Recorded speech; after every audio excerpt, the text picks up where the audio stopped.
This one is not clickbait, but it is about clickbait. Hey everyone, it's Andy, and today we're going to do a little video essay on the marketing side of the new topics that I talked about in the channel update from last week. I have a Truly's hard seltzer that is holiday sangria flavored. Let's see if this is any good. Cheers. Not as bad as I thought it would be. The other holiday flavors suck. I do not recommend them. Anyways, this one's about clickbait. First, let's get a generally accepted definition of clickbait for this video. Clickbait is a modern term for a sensationalized message designed to drive clicks or increase views. The concept of sensationalism has been around in journalism for well over 100 years, though. We don't need to go into detail, but clickbait is more or less sensationalized material designed to funnel an audience somewhere. To start off, when we think of clickbait, we often think of something devious, not telling the truth, something that's like stretching the truth or flat out lying in order to get attention. And in a lot of cases of clickbait, that is the case. It's used for bad, like scam emails, completely useless content that you'd never click on and often regret watching, and predatory advertising, things like that. However, if it's used well, it can be a great tool for good. I know that sounds far-fetched, but you have to bear with me here. Okay? Watch to the end of the video. I'm watching you.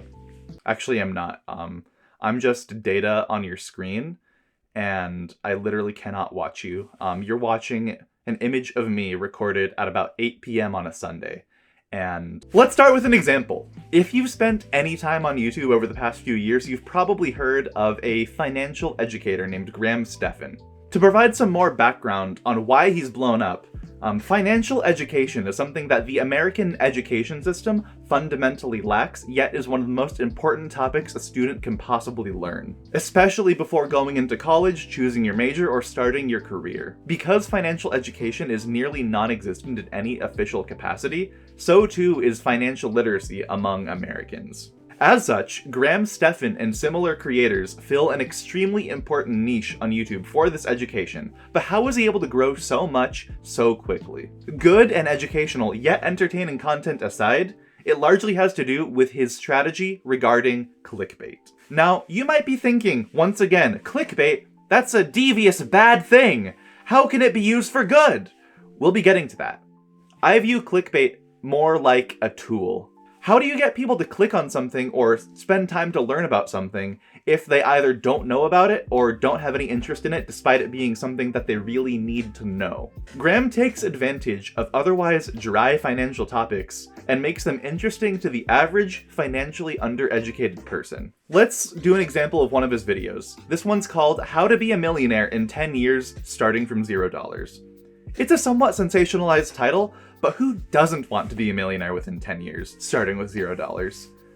Well, this is a bit of a bait and switch because while he does provide the numbers and the math to get there, it's a little bit of an unrealistic standard, but it still is a hook to get people interested in actually learning the concepts that he's presenting in the video. And in this video, it's compound interest, which if you just made a title something like, what is compound interest? An overview. No clickbait whatsoever.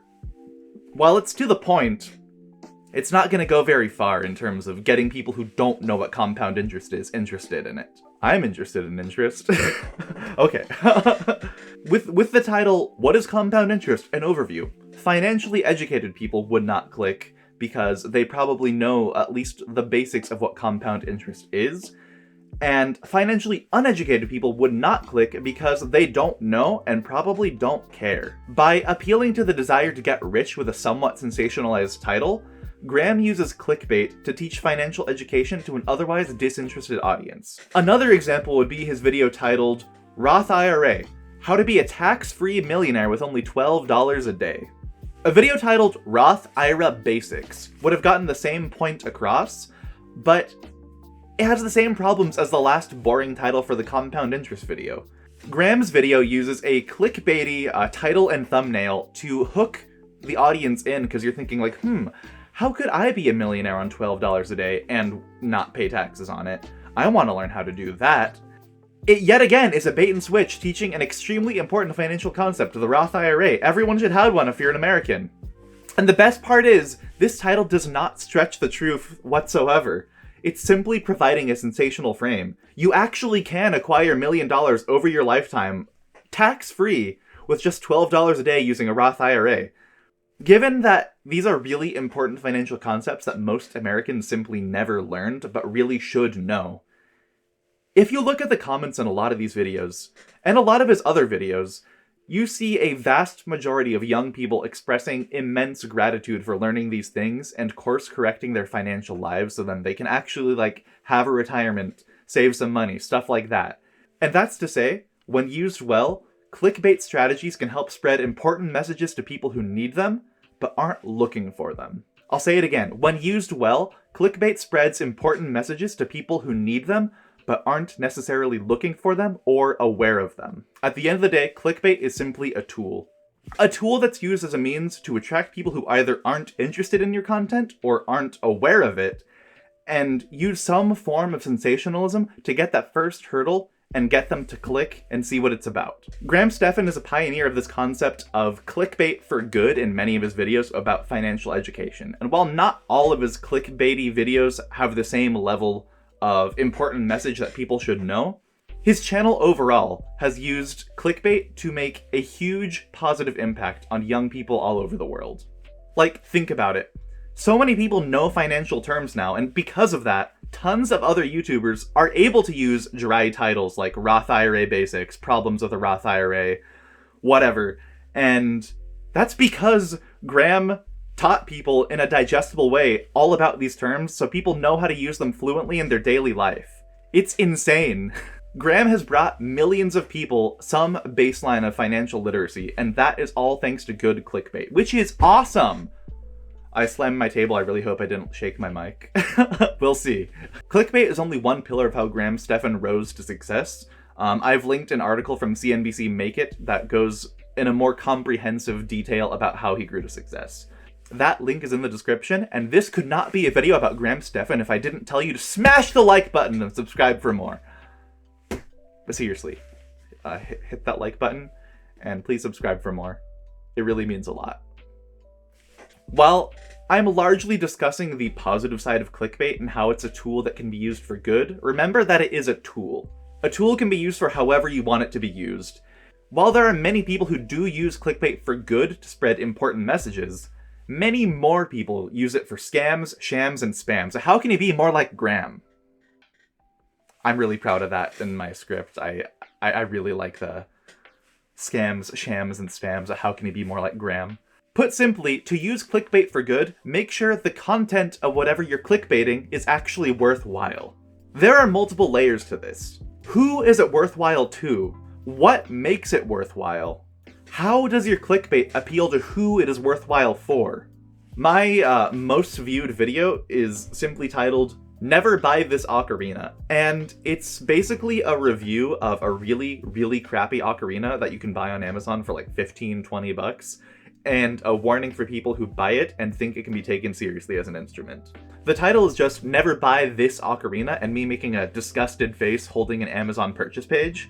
While that title and thumbnail are certainly over the top, the video itself is quite normal, similar energy to this. It's not my best video by any means because I made it over a year ago, and I've improved a lot since then, but the video itself is pretty normal.